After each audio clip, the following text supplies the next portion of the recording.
I'll say one thing about that. I love the fact that he's even thinking about that, trying to get his teammate to 50. Last time Jamal scored 48, somebody else chucked the ball. But I'm oblivious. I know Nikola was having a great game. He had 33 at halftime, something like that. I have no idea at that point that Nicola's got 47.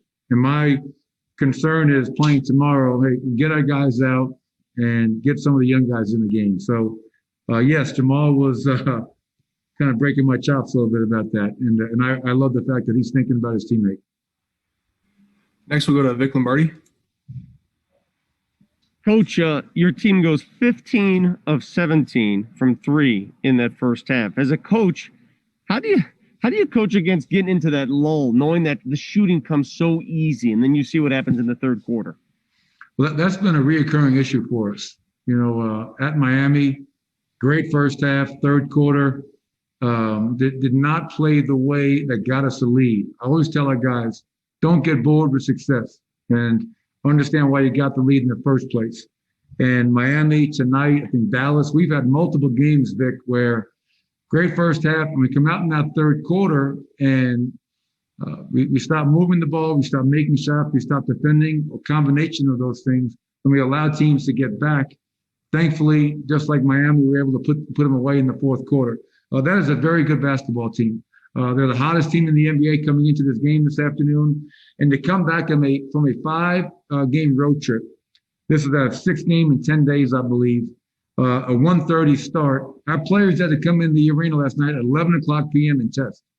So the fact that our guys came out with the energy and effort that they did, I think they deserve a tremendous amount of credit. I was really proud of our guys tonight. Next, we'll go to Mark Kisla. Hey, Coach. Another unusual year question. In the empty arena, I know you pumped in crowd noise. Do you have the authority to lobby for the MVP chant when Joker's at the foul line? That's I thought you were going to ask me a Nolan Arenado question. So thanks for leaving that one alone. Yeah, I'm going to talk to the powers that be.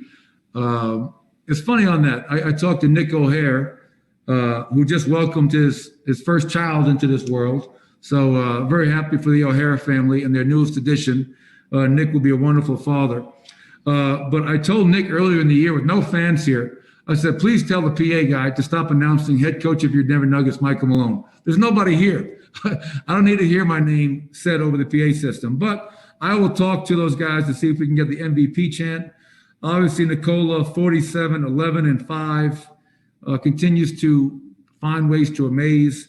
And I was just really happy to see how committed he was to his three-point shot early in that game, knowing their bigs were down the floor. They started with Bogdanovich on him, tried to hide Gobert, and we made them pay for that a little bit as well. So MVP chance, we'll see what we can do, kids. Next, we'll go to Young Music. Michael, congrats on the win. I'm wondering, the way Nikola started off the season, racking up so many assists, are teams trying to take passing away from him and trying to turn him into a scorer? And at where he's at in his career right now, is he just so comfortable with no matter what you try to make him do, he can be that aggressive scorer or he can pick you apart with passing? Are teams trying to take one thing away from him?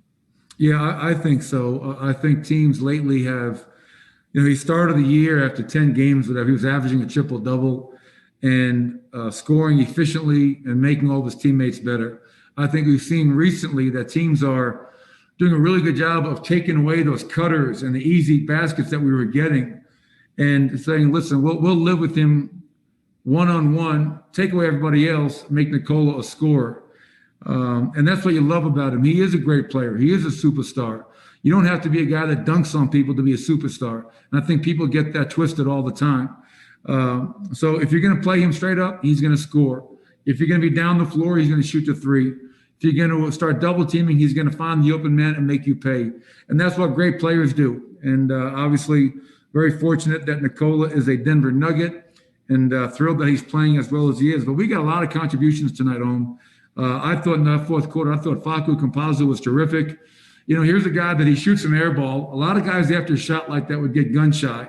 Facu has big cojones, man. He doesn't care. Next time the ball found him, he knocked down the three, hit a layup, made some winning plays down the stretch.